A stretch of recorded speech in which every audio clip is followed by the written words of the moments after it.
Go ahead and make it official. So hello, thank you for coming to class. Yeah, there's my face. Okay, so we are good to go, I think. So hopefully we'll just wrap up the stuff about, oh yeah, it's Trump Day, isn't it? It's Obama and Trump Day. Trump. Oh my goodness.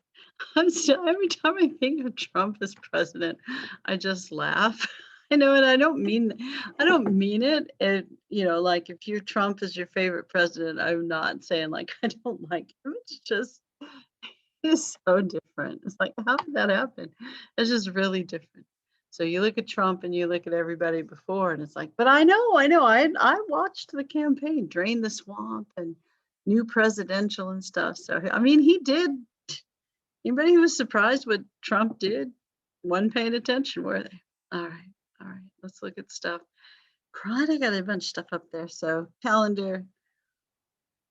Oh, sorry for yawn.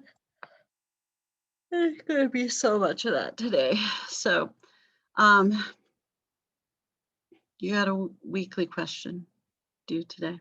Not today, sorry. This week, Friday, for the last chapter, 28, comparing the Trump and uh, Obama campaigns, just the campaigns. And then quiz for 26, 27, and 28. Yeah. All right. All right. All right.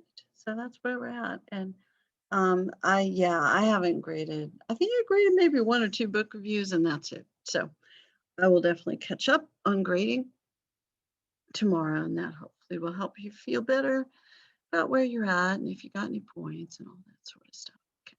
All right. So there we go for that. And weekly question. I know I just said what it was, but oh, I'm sorry. I just gave you the view I give my dentist right there. Big yawn. Okay.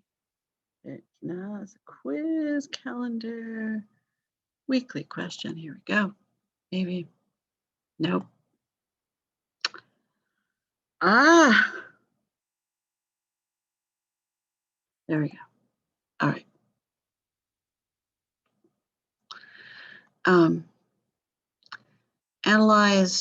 Compare Barack Obama and Donald Trump's presidential campaigns. Describe their similarities and differences. Okay, so that's the weekly question. And then we'll look at the notes. And then next time, what we'll do in class mostly is look through the stuff for the quiz. And what I would strongly suggest to you, you don't have to do it.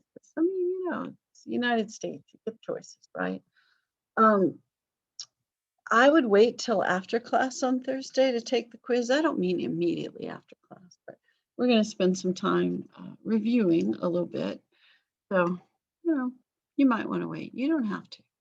You can, but you don't have to. All right. Lecture notes. Here we go. All right. Usually it tells me we can go back to where I left off, but no, not today. Oh my goodness. I was grading. Oh my. People get confused about stuff, but my other job is just grading for a class at UT.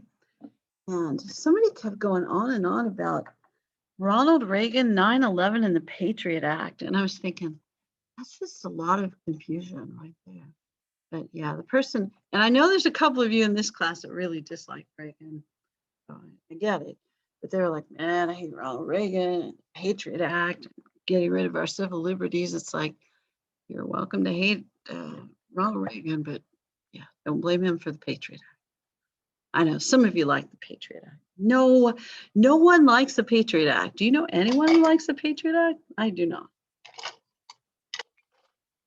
I do know some people who think it was probably necessary, but doesn't mean they liked it. All right. Okay. We may have gone through all this stuff.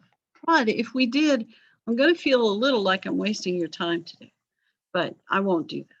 Okay, we'll go through what we need to go through, and when we're done, we're done, okay? All right. Oh, yeah, that's right. We were going to talk more specifically about Obama and Trump today. So I don't really have notes, do I? We can add to this a little bit, and you can maybe take a screenshot or something. Okay. But President Obama, he came in with the promise of hope and change. And I think, as I was thinking through what are the biggest accomplishments of certain presidents, and I feel like I neglected to mention this as strongly as I needed to do when we talked about George Herbert Walker Bush. It was easily the ADA, Americans with Disabilities Act. My impression, you don't have to agree with me, but there's a long-standing, long-lasting change. I'm sure that almost everybody who thinks about President Obama thinks about the Affordable Care Act, or sometimes referred to as Obamacare, which is a nice nickname, especially if you like it. Or if you're angry at Obama, then you can go like Obamacare. But I know we talked about that before because it does really interesting things, which people of my generation could have never imagined, like keeping your kids on your insurance until they're 26. However, it also does cool stuff like making sure that if you have pre-existing conditions, medical difficulties that are long-term and chronic, then you can still get, which is fairly important. Yeah, healthcare is good. And the idea behind it would be that it's, yes, affordable. Yes, affordable. Now, in response to, I know that we talked about this before as well, but in response to the election of President Obama, more conservative people in the United States got very excited and formed something called the Tea Party. And I know that we've talked about that a bit as well. I think the thing we probably didn't talk about as much is President Obama's foreign policy, although I think we did talk about it a little bit. And you saw global internationalism as really part of the foreign policy of President Obama. And I think people saw him more as a citizen of the world because he had relatives from another country, Ghana, I believe it was. It's bad when you can't remember stuff. His mom was from Kansas. Those are two very different places, I'm sure, Ghana and Kansas.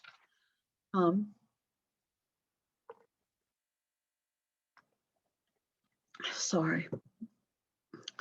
But because the world because the United States, the world really is much more integrated by technology during this time period, you're also going to see more interaction, I think, not just militarily, but in business, that sort of thing as well. You're going to see more continued immigration from a variety of places throughout the world. You see a lot more Asian immigration during this era as well. I know the book talks about all this stuff quite a bit. Now, when President Obama is reelected versus Mitt Romney, you do see new, I guess, let me see the best way to say this. Okay, so you have the first Hindu representatives in Congress. They mention Tulsi Gabbard, first Buddhist, Mazie Hirono, and you start to see a lot of firsts. This is also the era where the Supreme Court is going to rule that the Defense of Marriage Act is unconstitutional, and this is, of course, why. Sorry, my head kind of hurts. Why gay marriage becomes legal, not because there's a law passed, but because. And certainly there were other states who had passed those laws, and there'd have to be reciprocal agreement among states for that to be recognized. And that certain northern states versus southern, coastal versus Midwestern states, that wasn't going to work out. But the Supreme Court just, they took care of that. So there you go. Let's see. Also, this is the era where the Supreme Court did the Citizens United case, where they made campaign finance reform that was passed President or two before, the McCain-Feingold bill, said that was unconstitutional. So we kind of go back to lots more unlimited money within presidential campaigns. All right. And so in 2016, as you know, Donald Trump ran against Hillary Clinton, and Hillary Clinton, the book says most Democrats seem to feel that she deserved the nomination. That President Obama had wrested from her, that's a very nice verb with a W, from her 8 years before. And one of the things that really promoted or recommended Hillary Clinton, Mrs. Clinton, to the presidency was that she had served in government for a long time. She'd been a senator from New York. She'd been the Secretary of State, and people were perhaps ready for the first female president. But on the other end, not every Democrat thought that was the best idea. So certainly other folks ran against her. Probably the most notable challenge was Bernie Sanders. And of course, Bernie Sanders still wields a lot of power within the Democrat Party. And so they had to kind of fight it out. But Hillary Clinton ends up becoming the nominee. And then she runs against, I know I laugh every time I think about Donald Trump as president. It was just so different because, I mean, you saw it, you've been here. So you've got everybody being, I know that politicians can be smart, and I know they're kind of backbiting and they're not always honest. So, but they have their own sort of method and decorum about them, which Donald Trump's like, he just comes in and makes people, he calls people names during debates. He talks about the size of people's hands. He calls people low energy, and like he calls people little boy and things like that. It's just like, it was weird, but apparently we were in the mood. So I don't know. I know that I'm not doing a very good job teaching about Donald Trump. And I knew this would be hard for me, as it is hard for pretty much any person who teaches history that they've seriously lived through and been a part of and paid more attention to. And again, I will say it 100 times. It's not really because I dislike Donald Trump. It's because he's just so different. And to me, it's still like, that was just weird. How did that happen? And I don't mean that. Yeah, I don't mean it in a bad or disrespectful way to people who liked him. I certainly have relatives, friends, that sort of thing. But and I recognize that, you know, the economy improved in some ways. Operation Warp Speed, getting the vaccine, good job. But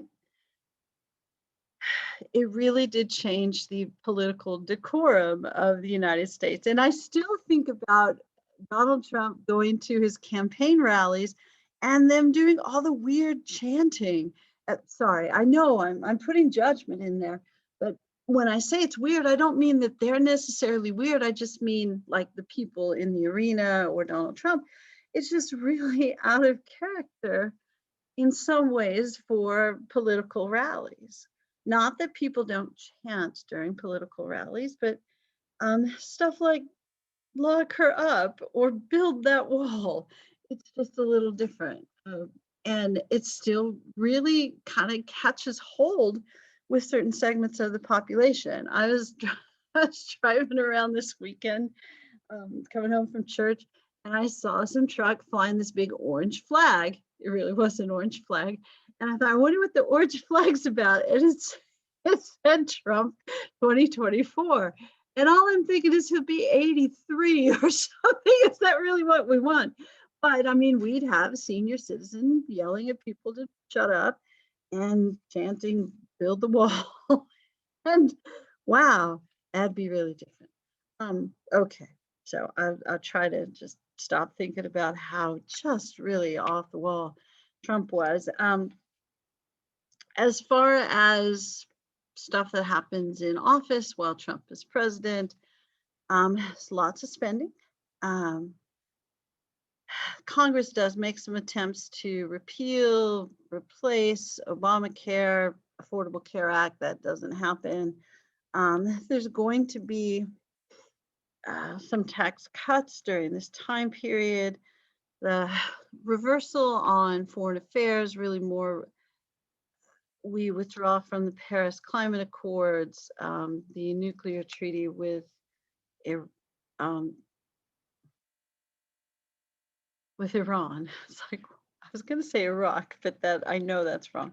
With Iran, it's just uh, more sparring with Russians, perhaps, or at least verbal sparring.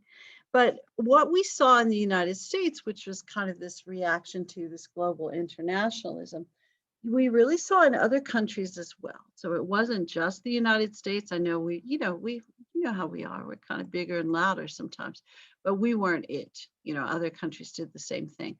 I always think, because of soccer, I know more people from Brazil, I think, than the average person.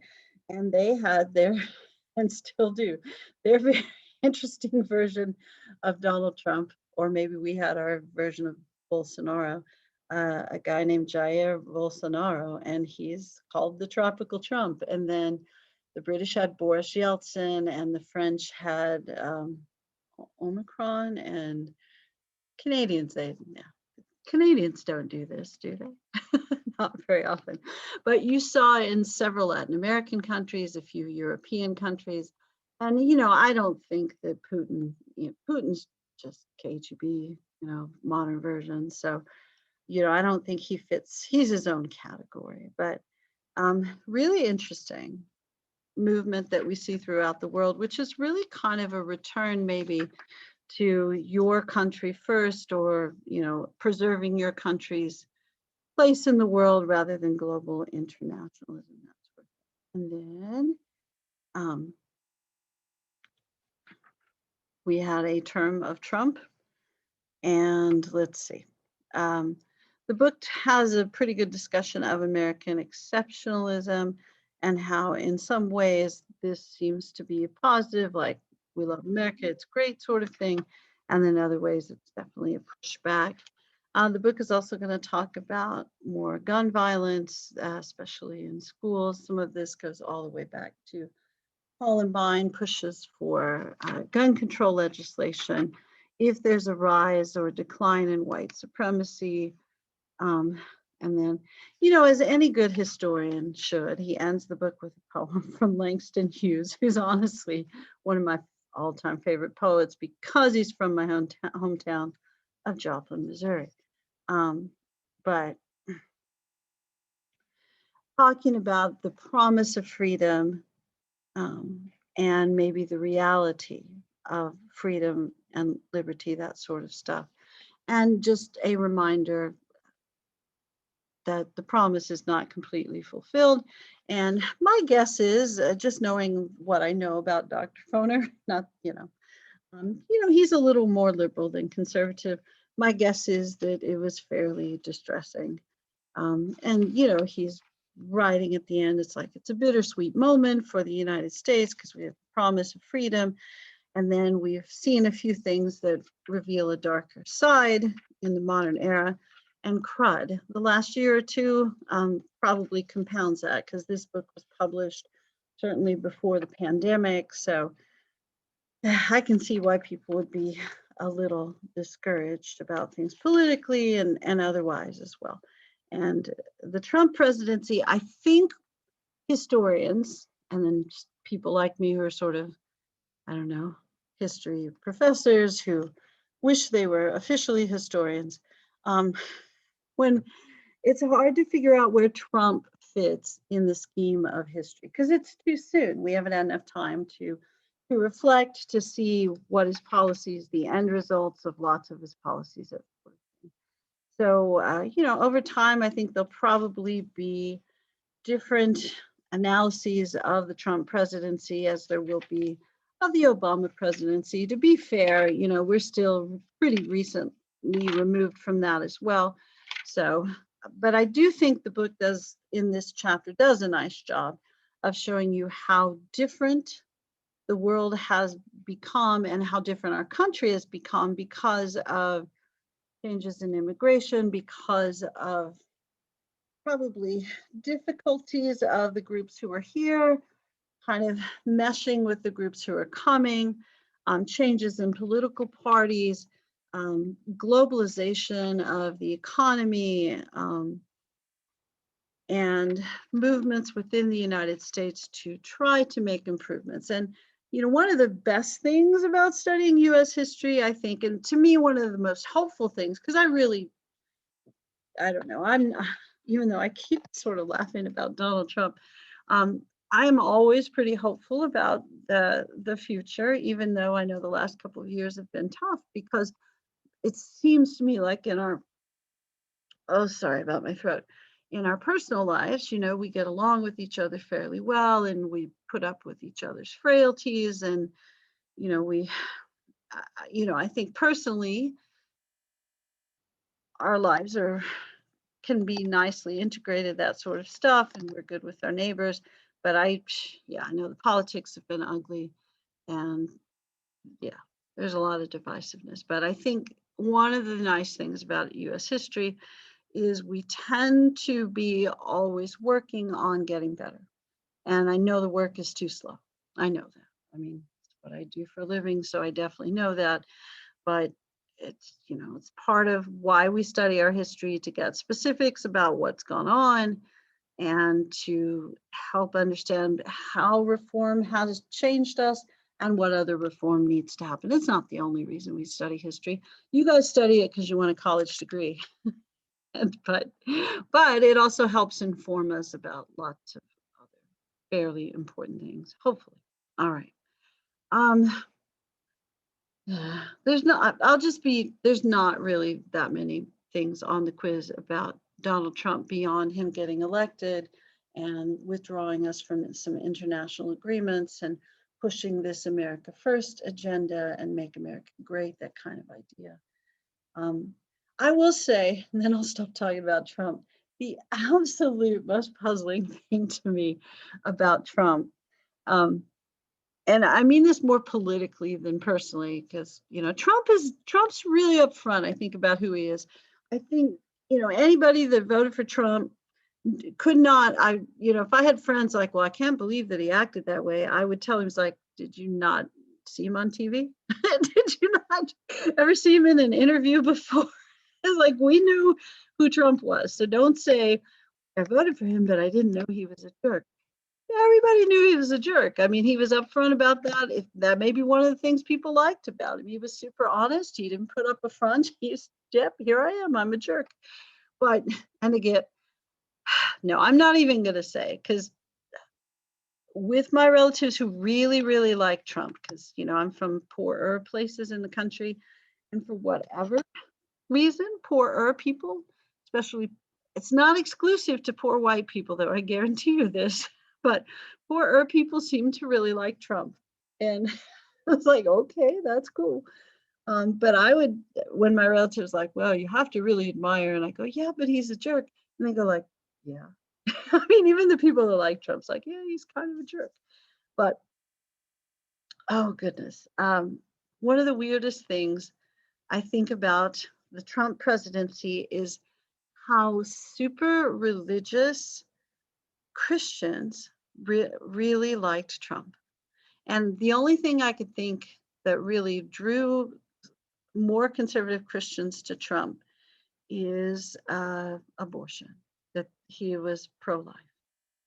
And that's, I always wondered about that because, I can't imagine that if you're thinking about a really spiritual guy, that Trump is the guy who comes into your mind. But I was fascinated and a little confused about how much sway the Republicans under Trump really had with evangelical Christians. It really surprised me because Trump's behavior was not, wasn't traditionally anything, All right.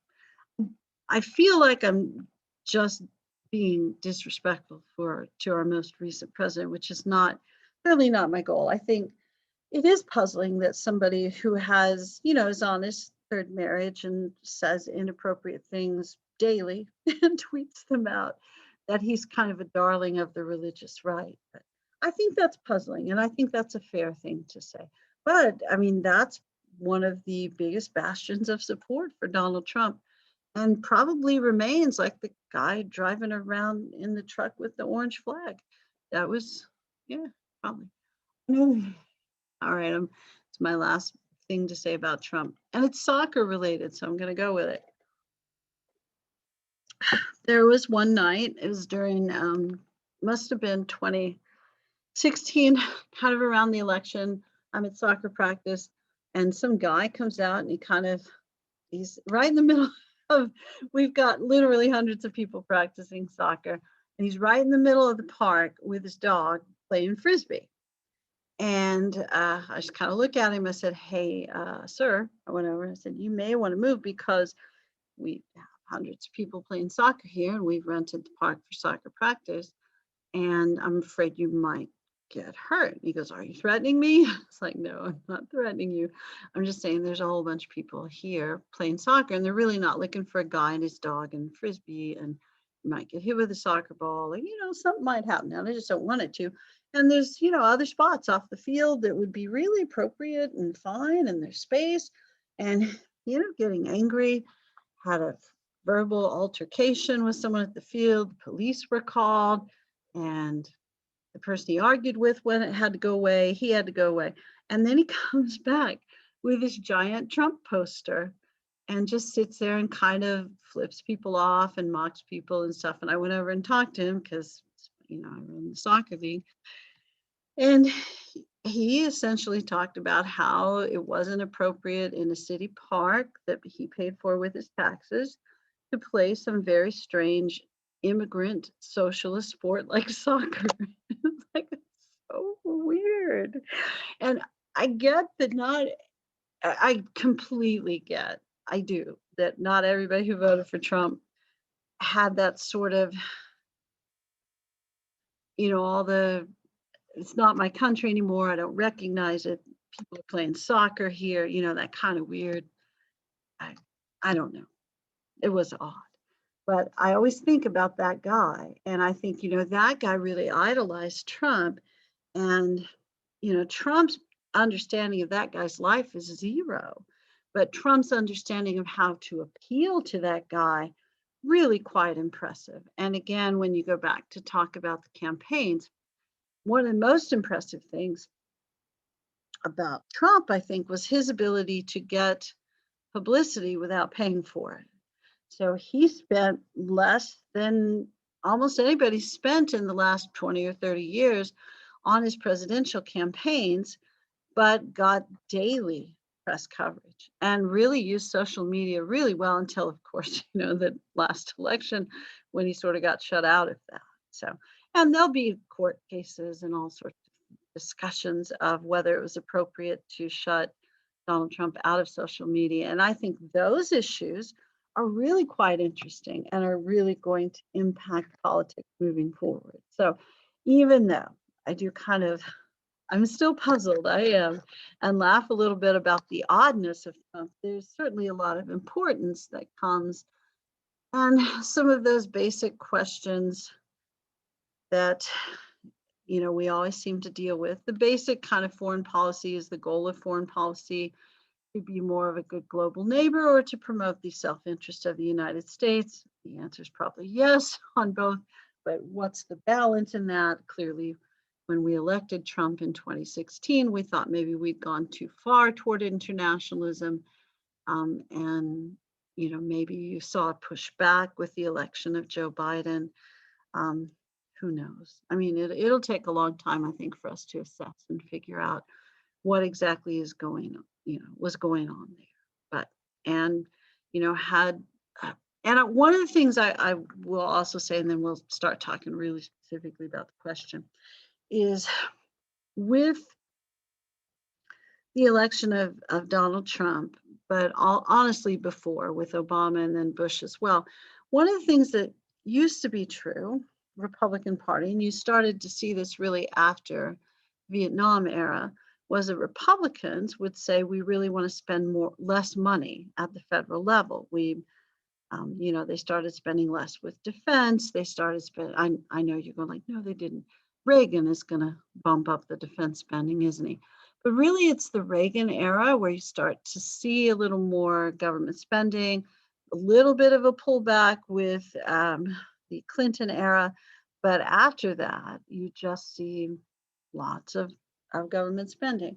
And with the Bush, Obama, and Trump presidencies, and certainly with the Biden presidency as well, neither party seems to have a very strong position about national debt, government spending, that sort of stuff. And I think that is an important change in politics that has left the people who are fiscal conservatives really kind of without a political home. So you start to see them maybe identifying more politically with libertarians, and libertarians are kind of more the let's have government stay out of stuff.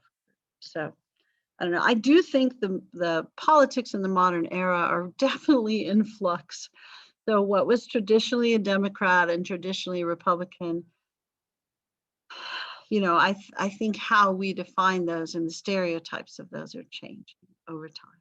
I know some of you are going like, will you just stop talking about Trump? So yes, I will just stop talking about Trump. All right, let's think about weekly question for a minute or two, and then there we go. All right, I know we've talked about this before. I felt like I typed this somewhere, but maybe I didn't. You guys remember? Let me look and see if I have a specific one that I saved somewhere. Two. I don't see it. I'm going to look a little bit harder.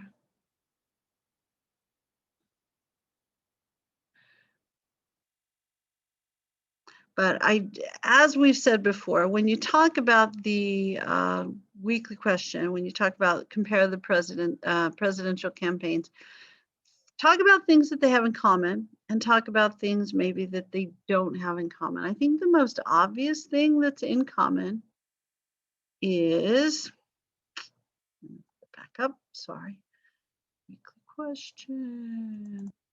Most obvious thing in common is the use of technology. And, to be fair, neither one of these guys, yes, the social media, neither one of these guys had a wealth of political experience, but President Obama had a much more traditional background for a politician in the modern era. He had a law degree, a really nice law degree from Harvard, where apparently he met some other nice lawyer from Harvard. So that he will eventually marry. But Obama I think he'd been a congressman for a couple of terms, a community organizer, senator. He gave really good nominating speech the 4 years before. And that seems to be, have you noticed that if you give the nominating speech at a political convention, that often that is your push to fame. And I think that's why you saw guys like, and the response to the the State of the Union or annual speech by the president, I think it's part of why you saw guys like Tim Scott for the Republican Party giving the speech and doing, delivering the speech well. Whether you liked either the Biden speech or the Scott speech, they're both delivered pretty well. Barack Obama, outstanding public speaker, especially prepared speeches. Not so good with the press conferences, but the public speaking prepared, very good. So we've got Barack Obama gaining fame at with the nominating speech, the use of social media. I think you need to talk about the obvious. He's the first Black president. You definitely need to talk about that. And I think the idea of hope and change, he uses really interesting graphic art in his posters. The posters are really nicely done. So Obama really pays attention to media, and it's very professionally done. And he uses social media technology to raise money, to campaign, and is really the first president to do that with great effectiveness. And I think Donald Trump kind of does it to an even kind of a next level, because he ends up using media so well, social media and otherwise, that he really doesn't have to pay for advertising nearly as much as his opponent or previous candidates, which I think is fairly interesting as well. And a lot of the traditional things that presidential candidates did, with a lot of travel and in-person speaking, you don't see quite as much in the modern era. And both these guys are going to use technology really well.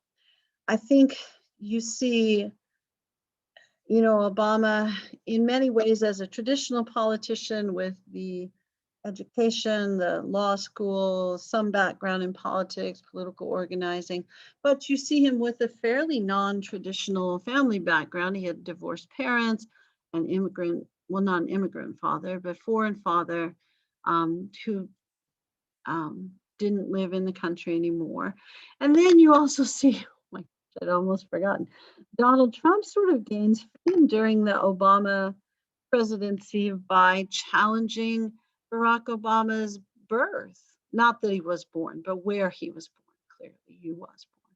But saying that he was not from the United States and wanting them to produce the birth certificate. He was a celebrity who really pushed that. And definitely having the first reality star president, and I get that to a certain extent, in certain times, our politicians are reality stars, I guess, in certain ways, but Donald Trump was literally one. Now, I also recognize, and we don't want to overlook this either, Donald Trump wasn't just a reality star. He was a business mogul as well. I mean, he was big into casinos, real estate, that sort of thing. And his business advice was seen as good, and it's part of the reason that he got the reality show. So he was a personality and kind of a bigger than life businessman, and a very successful businessman in a variety of ways. And non-traditional in other ways. His mother, I think, had immigrated. His mom was an immigrant from Scotland, I believe. So I mean, but it's a different sort of, he didn't have a radically political mom the way that President Obama had a more radically political dad. But I mean, Barack Obama and grew up in Hawaii, which was a little different as well, but had Obama. Trump grew up in New York. So Trump, as far as campaigns, the other thing, he does portray himself as a non-traditional candidate because he has a different sort of background, an apolitical background. And he also, the way he campaigns, I know, we've said it before, the name calling, the interrupting, not that presidential candidates didn't necessarily interrupt each other during debates and stuff like that, but especially the calling each other names, having the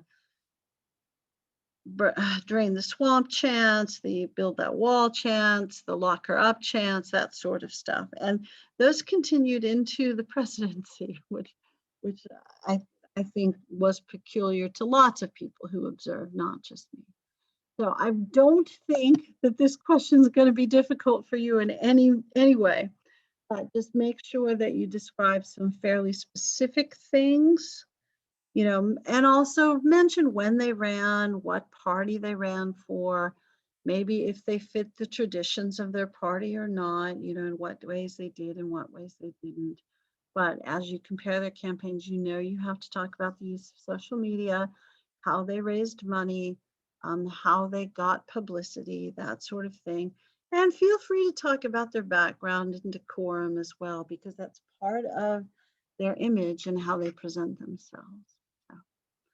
And maybe what they had to overcome in their campaigns for Obama. Maybe being the first Black candidate for president was something that he had to work through. And I would argue you wouldn't have to agree with me, that part of the reason he picked the running mate he did was because he didn't have complete confidence that conservative Democrats would vote for him. So he picked someone he saw as a more conservative, potentially gun-toting Democrat.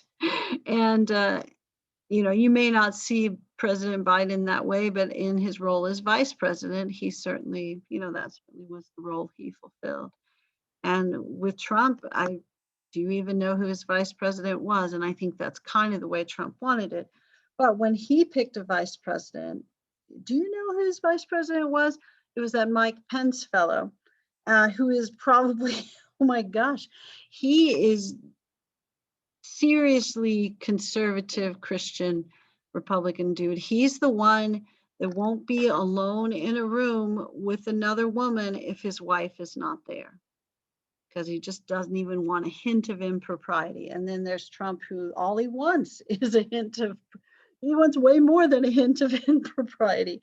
So when Trump picks his vice presidential candidate, he's also picking someone to balance his weaknesses, his campaigning weaknesses. So, I don't know, interesting stuff, pretty weird stuff in some ways, but there it is.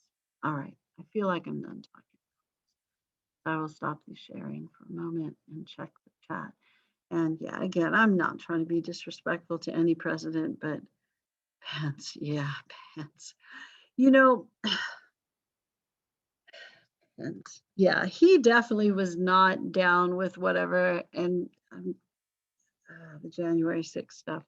No, yeah, they were gonna, Pence was one of the guys that they were gonna go after and try to kill, because really staunch Trump supporters didn't think that he did enough to, that he didn't object to the electoral vote, that sort of thing.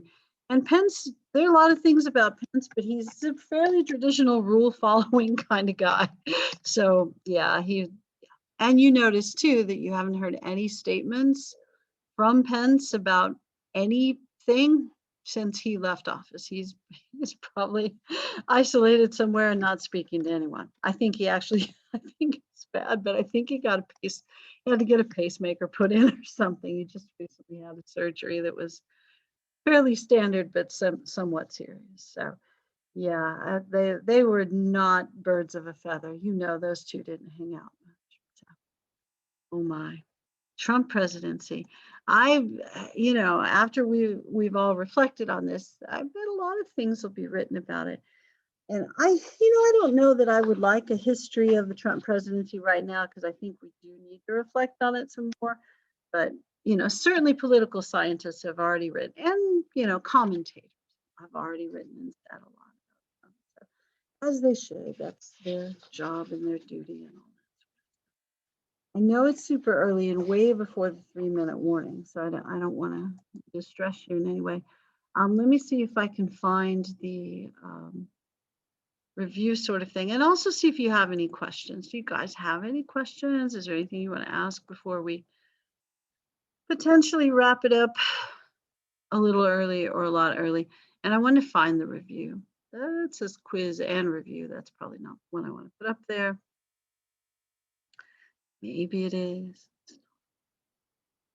1902. All right, so.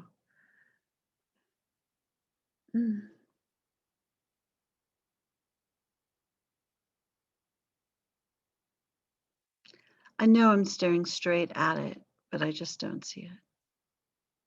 Unit 3, Unit 2.